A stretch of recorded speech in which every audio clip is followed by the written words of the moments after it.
हमारे साथ तरविंदर सिंह मारवा जी मौजूद है। आपका बहुत बहुत स्वागत है सर।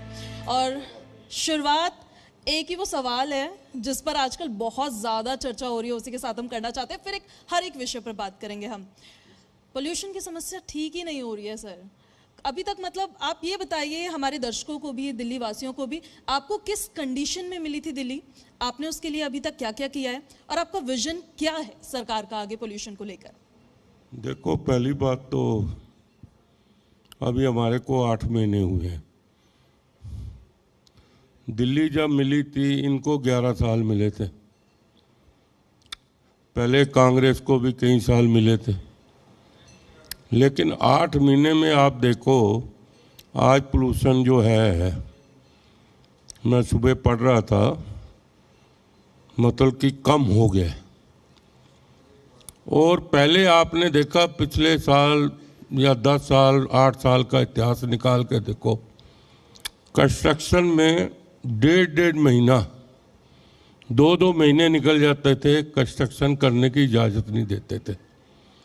लेकिन आपने देखा इस बार सिर्फ 1 हफ्ता ही बैन हुआ है, उसके बाद फिर खोल दिया गया है, क्योंकि प्रदूषण जो है ठीक लेवल पे आ गया था। फिर बढ़ा, फिर 3 दिन में, 4 दिन में, फिर अब आज के दिन में प्रदूषण ठीक लेवल पे है। कल भी ठीक लेवल पे था। इसमें सबसे बड़ी बात जो है, रेखा गुप्ता जी जब से आई हैं और जो उन्होंने काम करके दिखाया है, 11 साल में जो सरकार पिछली थी वो काम को बिगाड़ा ही है, काम को सही नहीं किया।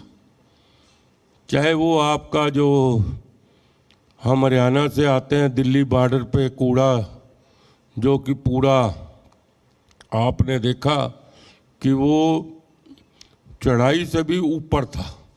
आज आप निकल के आओ तो अब आपको मतलब 75% वहाँ से कूड़ा हटा दिया गया और 25% अभी उस दिन हमारे अमित शाह जी ने अनाउंसमेंट किया था कि 2027 में वहाँ पर मैदान बन जाएगा, खेलने के लिए पार्क बन जाएगा।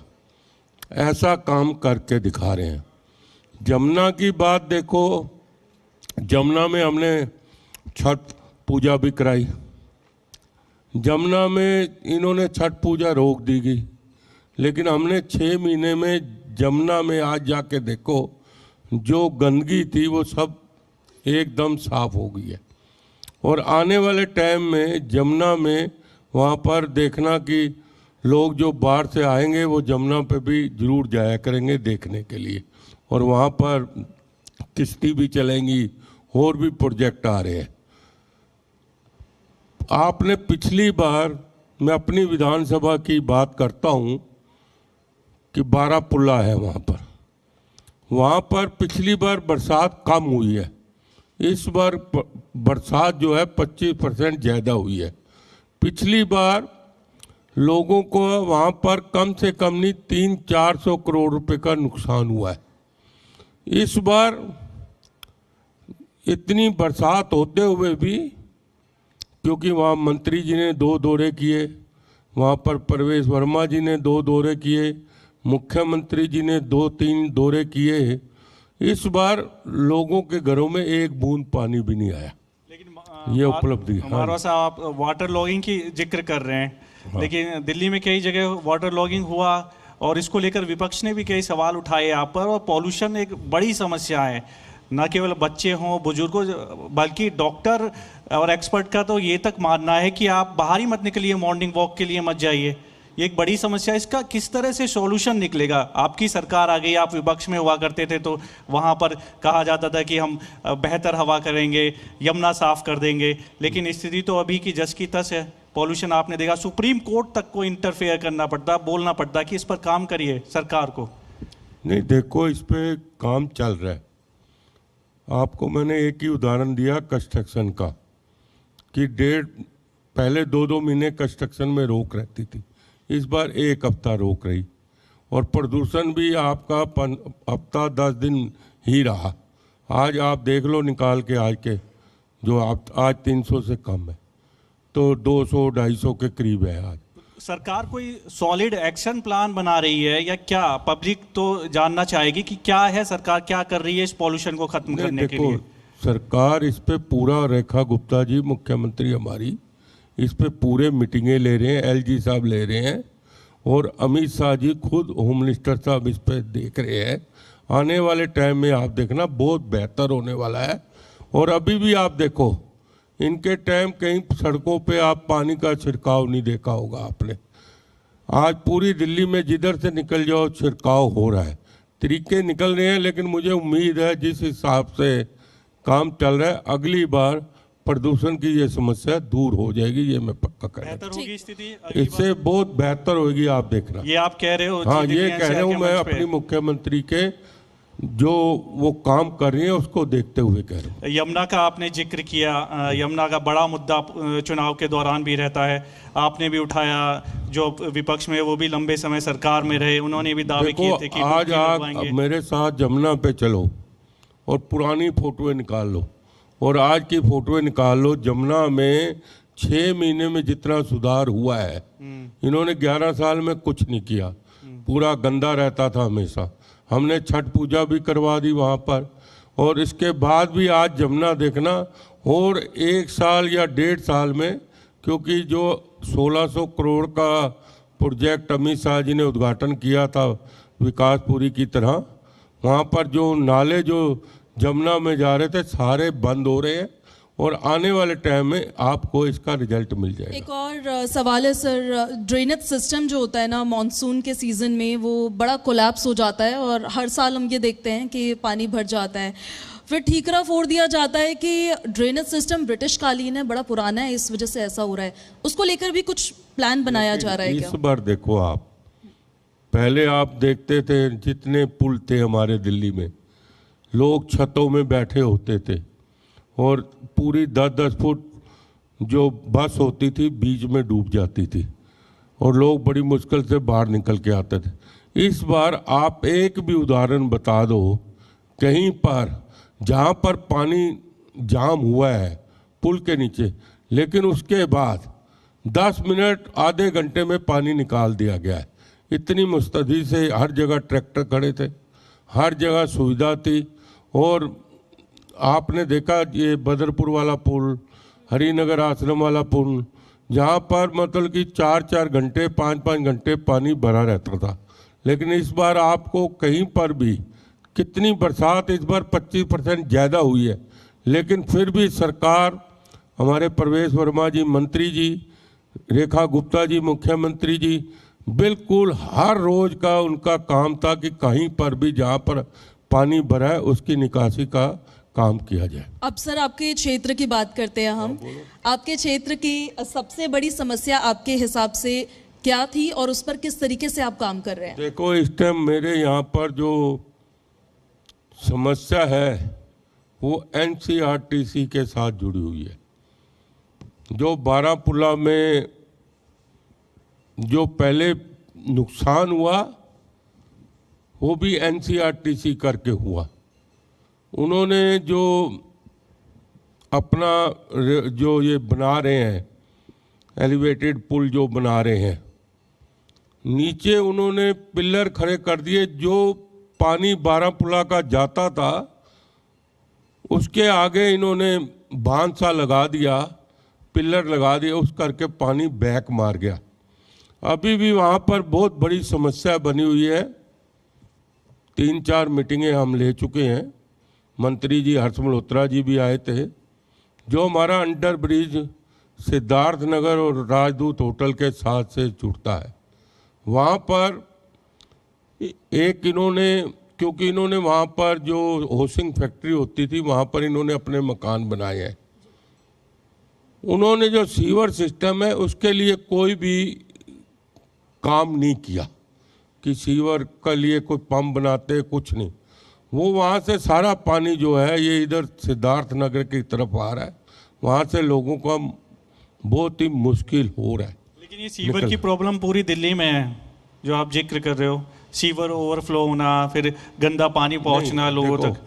कोई पूरी दिल्ली, मेरी जंगपुरा विधानसभा, अभी मेरे साथ चलो, आप एक भी सीवर बता दो लीकेज होता हो, एक ही सीवर बता दो ओवरफ्लो चलता हो, क्योंकि हम रोज के रोज वहाँ पर मशीनें लगाते हैं जहाँ पर होता है। आप चलो मेरे साथ, जहाँ पर मैंने बताया ना, जहाँ हमारा NCRTC करके हमारा बहुत नुकसान हुआ है, उसके लिए भी कल फिर हर्ष मल्होत्रा जी के यहाँ या परसों मीटिंग रखेंगे, उसका भी हल जल्द से जल्द निकालेंगे। एक सवाल और भी है जिस पर विपक्ष भी आपको बहुत घेरता है, ये जो फ्री सिलेंडर मिलने वाला था त्योहारों पे, वो कब से मिलना स्टार्ट हो जाएगा? देखो, सिलेंडर जो है हमने कहे हैं, हम मुकर नहीं रहे। सबसे बड़ी बात सिलेंडर की ये है कि ये खजाना बिल्कुल खाली छोड़ के गया है, और खजाना खाली भी छोड़ जाता तब भी नहीं थी, उस पर कर्जा, चाहे ट्रांसपोर्ट लगा लो, DTC लगा लो, हेल्थ पे लगा लो, हॉस्पिटलों पे लगा लो। जो हॉस्पिटल 3 साल में तैयार होना था 10-10 साल में तैयार नहीं हुआ। अभी आप जो बारापुला का एलिवेटेड जो बना रहे हैं, जो आगे म्यूर विहार से आगे निकलेगा, वो भी 2 साल पहले तैयार हो जाना था। उसमें कम से कम तैयार ना हो वजह होने से 350 करोड़ का नुकसान हो रहा है, क्योंकि रेट बढ़ गए। अगर वो टाइम से तैयार हो जाता तो 350 करोड़ आज सरकार को होड़ नहीं जाना। उसकी भी विजिलेंस इंक्वायरी हो। इसके साथ एक और वादा था, आपको याद दिला देता हूँ, 2500 रुपये वाला है, जो महिलाओं को पैसे देने मैंने कहा ना आपको, हमने समाधान रखा है। 5100 करोड़ रुपया बजट रखा गया है, सिर्फ अब पैसा इकट्ठा होगा। वो हमारी सरकार लगी हुई है, GST पे भी लगी हुई है, एक्साइज पे भी लगी हुई है, और पैसा जैसे ही इकट्ठा हो रहा है, क्योंकि रोज के काम भी, इसने कोरोना में लोगों को कह दिया, ये झूठा केजरीवाल पता नहीं कहाँ से आया, इसने कह दिया 2020 में जब कोरोना कि आप बिल जमा मत कराओ। अरे आपने कह दिया बिल जमा मत कराओ, लोगों ने आपके कहने पे बिल जमा नहीं कराया, लेकिन पानी की बिल करो। आज सबसे बड़ी समस्या यही बनी हुई है। और तुमने जब कहा कि बिल मत जमा कराओ, तो आपकी सरकार थी, आप उनको माफ़ कर देते ना। आपने माफ़ नहीं किया। जो लोग हर महीने 400-500 रुपया बिल जमा करा देते थे आराम से, आप उनको फ्री की बात कह दी और लोगों ने जमा नहीं कराया। अब लोगों का 15,000-14,000 बिल जो 8 साल का 7 साल का लग का आ रहा है, वो तो हमारी रेखा गुप्ता मुख्यमंत्री जी ने उस पर जो प्लेंटी थी वो भी माफ़ कर दी, इंटरेस्ट भी माफ़ कर दिया, तब लोगों को राहत मिल रही है। लेकिन उसने जो बेईमानी, जो लोगों को झूठ बोला, आज लोगों का, किसी का गरीब आदमी का 20,000 बिल आ रहा है, किसी का, क्योंकि 8 साल से किसी ने पैसे जमा ही नहीं कराया। इसीलिए दिल्ली जल बोर्ड घाटे पे पूरा। आप या तो जाते जाते, चलो आप हट गए मुख्यमंत्री, वो जो आपकी देवी माता रखी अतिथि, उसको कह देते माफ़ कर दे। लोगों पे बोझ क्यों छोड़ के गए आपने झूठ क्यों बोला? आज वो जो इतना मतलब है कि लोग हमारे पास आ रहे हैं सुबह, और ये तो अच्छा हुआ स्कीम आ गई, प्रवेश वर्मा जी ले आए, जिससे कि लोगों को राहत मिल रही है। लेकिन उस पर भी लोग संतुष्ट नहीं है अभी, क्योंकि उसका काम था, माफ़ करके चला जाता। आज हमको झेलना पड़ रहा है उसका झूठा। एक और मुद्दा है जो आपकी सरकार पर आरोप विपक्ष लगाता है कि मोहल्ला क्लिनिक बंद किए जा रहे हैं, हॉस्पिटल्स में दवा नहीं है, इलाज नहीं हो रहा है सही ढंग से। देखो, पहली बात तो विपक्ष मैं मानता ही नहीं। अभी पंजाब में पता लग जाएगा क्या विपक्ष है। आने वाला है पंजाब का रिजल्ट अगले साल, देखना वहाँ पर क्या हाल होगा इसका। लेकिन बाई इलेक्शन जो हो रहे हैं वो जीत रहे हैं वहाँ। नहीं, बाई इलेक्शन को नहीं, देखो बाई इलेक्शन से कोई रिजल्ट नहीं आता, पहली बात तो सुन लो। बाई इलेक्शन तो लोग कहते हैं कि जिसकी सरकार है उसी को जिता दो, काम तो करवाएगा। बाई इलेक्शन से नहीं, मैन इलेक्शन आएगा आपको। और सारी दिल्ली की गवर्नमेंट, जो हारी हुई गवर्नमेंट थी, वहीं बैठी हुई है। वहाँ पर हमारे भी ऑब्जर्वर जाते हैं, 1 महीने में 2 महीने में जाते हैं, एक बार होके 2 दिन के लिए आ जाते हैं।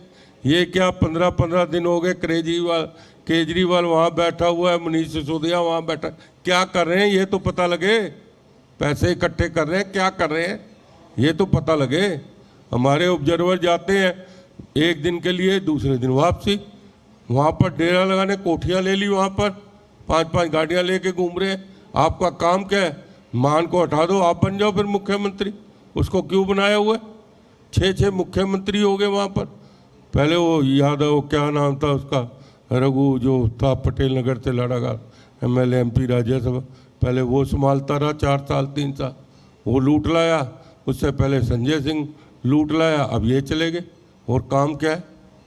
ठीक, बट सर आपके क्षेत्र में महिलाओं के लिए, युवाओं के लिए किस तरीके से आप काम कर रहे हैं? इसके साथ मैं चाहती हूँ कि आप हेल्थ केयर सर्विसेज को भी अपने जवाब में इन्वॉल्व कर दीजिए। देखो, अपनी जंगपुरा विधानसभा तो हमारे यहाँ पर तो कोई भी, हमारे यहाँ पर हमारा गुरु हरकृष्ण महाराज जी का हॉस्पिटल भी है, वहाँ पर डायलिसिस जो है फ्री होती है। हमारी जितनी जंगपुरा विधानसभा में जिनको भी डायलिसिस होती है 1 रुपया भी नहीं लेते। वहाँ पर मैं मेंबर भी हूँ दिल्ली से गुरुद्वारा प्रबंधक कमेटी का, तो 1 रुपया नहीं होता। बंगला साहब में MRI है, CT स्कैन है, वहाँ पर भी जो हमारा लेटर चला जाता है, या जो जिनके पास वो जो येलो कार्ड है, जो पीला कार्ड होता है, उनको फ्री कराते हैं हम। जितने भी लोग आते हैं सबको फ्री कराते हैं। एक वही सवाल है फिर से कि कैसे बेहतर है, क्योंकि ये पूछा भी जाता है कि भाई मोहल्ला क्लिनिक से आरोग्य मंदिर कैसे बेहतर है और क्यों उनको बंद किया जा रहा है? देखो, पहले मोहल्ला क्लिनिक जो भी थे वो चोर थे। उन्होंने अपने जितने वर्कर थे उनको 40-40, 50-50 हज़ार, 100-100 गज के किराया दे दिया। वहाँ पर कोई सुविधा नहीं थी, ना कोई अल्ट्रासाउंड की मशीन थी, ना कोई CT स्कैन की थी, ना कोई वहाँ अच्छे डॉक्टर थे, ना कोई इमरजेंसी के लिए ECG करानी है, कोई सुविधा नहीं थी। आज जो हम बना रहे हैं, हमारी मुख्यमंत्री रेखा गुप्ता जी जो बना रही है, मतलब हर जगह अयोध्या मंदिर जो बना रहे हैं, वहाँ पर आप जाके देखो 4 डॉक्टर हैं, पूरी सुविधा है और अच्छी जगह है। और सबसे बड़ी बात रेखा गुप्ता जी की ये है कि कोई भी किराए पे नहीं ली हमने क्लिनिक।